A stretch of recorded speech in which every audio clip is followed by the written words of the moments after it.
दोस्तों, आज भी हम ऐसे समाज में जी रहे हैं जो आज भी पुरुष प्रधान है। आज भी जब लड़की का जन्म होता है तो अधिकतर घरों में मायूसी छा जाती है। और मित्रों, यह और कुछ नहीं बल्कि हम मनुष्यों की अज्ञानता है।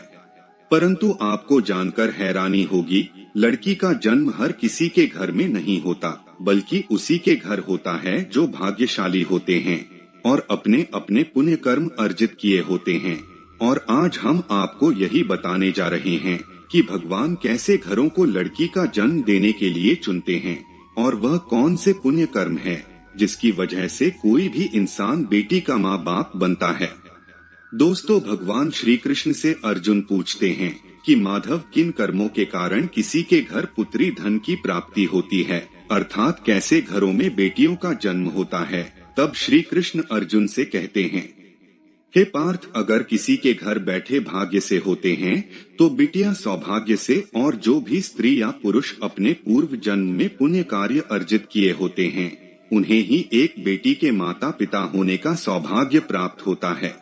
बेटियों को जन्म के लिए उन्हीं घरों को चुना जाता है जो बेटियों का भार सहन कर सके, क्योंकि तीनों लोकों में स्त्री अर्थात बेटियां ही ऐसी होती है जिसका भार हर कोई सहन नहीं कर सकता।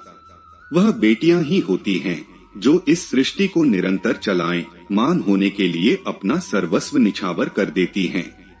हे अर्जुन, पर जिस दिन इस सृष्टि में बेटियों का जन्म लेना रुक जाएगा उस दिन धीरे धीरे इस सृष्टि का अंत हो जाएगा। मित्रों, भगवान श्री कृष्ण के इन बातों पर गौर किया जाए तो उनका कहा बिल्कुल सही है, क्योंकि बेटियां अगर नहीं होंगी तो किसी का भी वंश आगे नहीं बढ़ सकता। दोस्तों, आपने भी कई लोगों को कहते सुना होगा कि जिस घर में बेटी का जन्म होता है वह घर स्वर्ग के समान होता है, क्योंकि बेटा तो केवल एक कुल को रोशन करता है, बेटियां तो दो कुलों को रोशन करती है। माता पिता के घर वो बेटी के रूप में अपने उत्तरदायित्व का निर्वहन करती हैं, तो ससुराल आकर एक बहू के रूप में सारे कर्तव्यों का पालन करती हैं। दोस्तों, आजकल आप सुनते ही हो, बेटियां बहु परिवार में किसी के मर जाने पर उसका वर्णन नहीं कर सकते, लेकिन यह बिल्कुल भी सही नहीं है, क्योंकि रामायण में बताया गया है कि प्रभु श्री राम के पिता राजा दशरथ की मृत्यु हो गई तो माता सीता अर्थात राजा दशरथ की बहू ने ही उनका पिंडदान किया था, जिससे उन्हें जन्म मरण के चक्र से मुक्ति मिल गई थी। इतना ही नहीं, हिंदू धर्म शास्त्रों में बताया गया है कि बेटियां भी अपने पिता के नाम का पिंडदान कर सकती हैं। वही अगर ससुराल पक्ष में कोई पुरुष नहीं है तो इस स्थिति में बहू भी पिंडदान कर सकती है। इसलिए मित्रों, वह लोग बहुत किस्मत वाले होते हैं जिनके घर में बेटी जन्म लेती है। वह परवल किस्मत के होते हैं जिनके घर एक से ज्यादा बेटियां होती हैं। शायद यही कारण है कि बेटियों को लक्ष्मी कहा गया है। दोस्तों, बहुत से लोगों की सोच यही होती है, बेटी है तो बिना समय गवाएं और इस पर पढ़ाई में पैसे लगाएं, जल्द से जल्द शादी कर दो। लेकिन यह सोच एक बेटी के भविष्य को बर्बाद कर देती है। जरा सोचिए, एक बच्ची के मन में कितने सपने होते हैं, उसे कुछ करना है, लेकिन यह सपने सिर्फ सपने ही रह जाते हैं। इसलिए अपनी बेटियों को सपने पूरे करने देना चाहिए, उन्हें जीवन में हर वह खुशी दे जो उन्हें मिलनी चाहिए। एक बेटे से ज्यादा एक बेटी हमेशा अपने माता पिता के लिए सोचती है। माता पिता को प्यार और अपनापन बेटी ही दिखा सकती है। बेटी के जन्म को एक जश्न की तरह मनाना चाहिए। माता पिता को बेटी को हमेशा एहसास दिलाना चाहिए कि वो कितने खास है कि उनके घर में बेटी है। मित्रों, बेटी कभी भी बाप पर बोझ नहीं होती, वह सिर्फ अपनी और अपने परिवार की किस्मत बनाने के लिए जन्म लेती है। एक कथा के अनुसार दो मित्र लंबे समय के बाद एक दूसरे से मिले।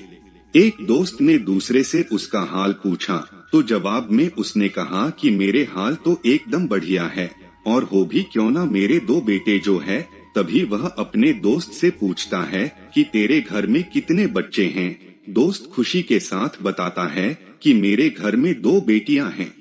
उसका दोस्त भगवान का शुक्रिया अदा करता हुआ कहता है कि मैं धन्य हूँ, मेरे घर बेटियां नहीं। यह सुनकर पिता की आंखों में आंसू आ गए। तभी उसकी बेटी पिता के मित्र से कहती है कि अंकल भगवान हमेशा भाग्यवान को ही बेटी देते हैं, कभी गरीब को बेटी के रूप में माता लक्ष्मी नहीं देते। भगवान उसी को पुत्री का सुख देते हैं जिसके अंदर पालने की सामर्थ्यता होती है, जो गरीब होकर भी अपनी बेटी को पाल सकता है। एक बार स्वामी विवेकानंद वैष्णो देवी की सीढ़ियां चल रहे थे। बगल से किसान अपनी बेटी को कंधे में बिठाए चल रहा था। तभी स्वामी विवेकानंद ने कहा कि बाबा, आपकी बेटी का बोझा आपको लग रहा होगा, इसको मैं उठा लेता हूँ और माता वैष्णो के दरबार तक ले चलता हूँ। सबके सामने स्वामी विवेकानंद से कहा कि बेटी कभी भी बाप के कंधे पर बोझ नहीं होती। बेटियां अगर बाप के कंधे पर है तो वह हर बोझ को हल्का कर देती है।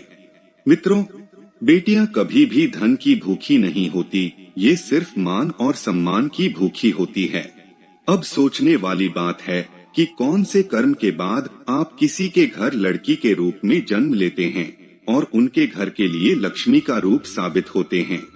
गरुड़ पुराण में बताया गया है कि जब आत्मा को नया जन्म मिलता है तब आत्मा को शरीर के अनुसार व्यवहार में चलकर अपने कर्म करने होते हैं।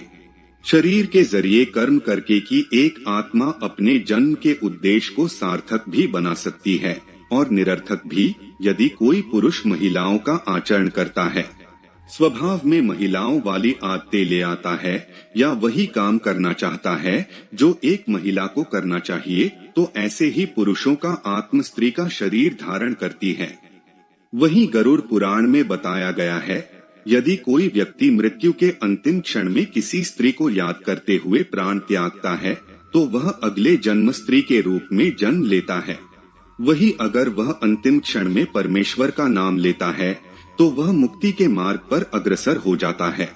तो मित्रों, आज की इस वीडियो में बस इतना ही। हम उम्मीद करते हैं कि हमारे इस वीडियो आपको जानकारी मिल गई होगी। हमें कमेंट करके जरूर बताएं कि आपको वीडियो कैसी लगी।